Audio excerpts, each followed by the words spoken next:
Hey, hello everyone. Today I want to talk to you about fasting and how I fast. And I figured since I'm going to be doing a little drive here, I might as well talk about fasting. So today I am only talking about intermittent fasting, and the intermittent fasting I'm talking about is really interesting.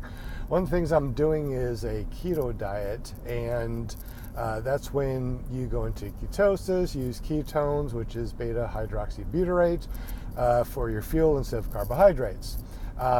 And I'm also doing intermittent fasting. One of the things that I have found out, because I listen to lots of lectures. I'm very lucky that my day is about 10 hours of lectures every single day for the last 2.5, almost 3 months, which has been really awesome because I can learn a lot. Matter of fact, I learn about both sides of the equation, because there are people out there that are like, no, fasting is awful, don't do it.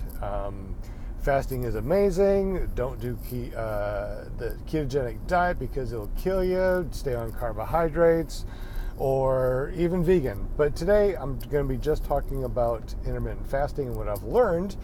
And what I've learned is that my blood glucose is staying kind of high, which is right around 100, 103-ish, even though I'm not consuming glucose or sugars or carbohydrates. Remember, carbohydrates is sugar, and it could be simple sugar or complex sugar. However, carbohydrates are sugar, which can spike your insulin level and cause metabolic syndrome, can cause you to have insulin resistance, and also to, like you have lactose intolerance, you can also have carbohydrate intolerance. And I believe I have carbohydrate intolerance. Now, this fasting thing I'm talking about is I have learned that we are on, well, of course I've already know this, but we are on a circadian rhythm, which means that we are on a 24-hour rhythm with the earth, sun, moon, and stars, which is really neat. But what does that have to do with fasting?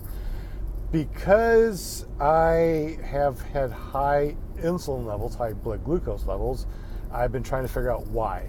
And I've been doing the intermittent fasting also with the ketogenic diet. And I've also learned too that, obviously I'm going too slow, go ahead and go by me because I don't want you to yell at me.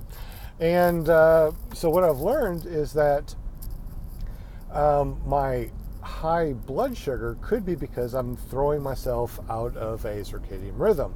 So intermittent fasting is fasting certain times throughout the day where you can only eat a certain amount of a window throughout the day.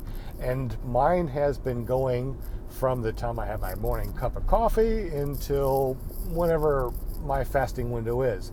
However, I learned that drinking coffee and caffeine actually starts your window. Whether you think it's fasting or not, caffeine is not fasting. So I got more people behind me, and I don't want to piss people off, so go ahead and go around me, especially since I'm doing a car blog.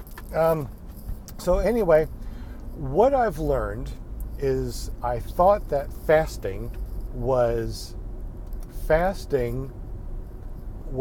no food, but you could drink water and tea. I believe now that caffeine can cause you to start that window because it's a metabolic process. Your body is actually starting to rev up because of the caffeine and stuff like that. So if you start at 6 o'clock in the morning with your coffee, your window of eating has already started. So what I'm doing is a 9-hour window, because this is what they figured out, not 8, not 10, but there's a 9-hour window of fasting. And if you do it during the daylight, your circadian rhythm is beautiful. You can make sure I'm going the right way. You can eat within a 9-hour window during daylight, and it doesn't mess up your circadian rhythm. It helps regulate hormones, and eventually your blood sugar goes down. So that is what I am starting now, my intermittent fasting, or my intermittent feeding, whatever you want to call it. A 9-hour window through daylight hours, and only eating, drinking, whatever during those 9 hours. Now, water can be any other time. You can drink water 24/7. However, coffee, metabolically, no. So this is going to be something interesting. I think that it could lower my blood sugar. If it does, I will send you the results or let you know the results, because that's pretty darn interesting stuff. So intermittent fasting or intermittent feeding with a window of 9 hours through daylight only. We'll see what happens. Have a great day. Thank you for watching. Let me know what you think about fasting, intermittent fasting, vegan, different eating styles, including carnivore, keto, what have you. Let me know what you think. Have a good day.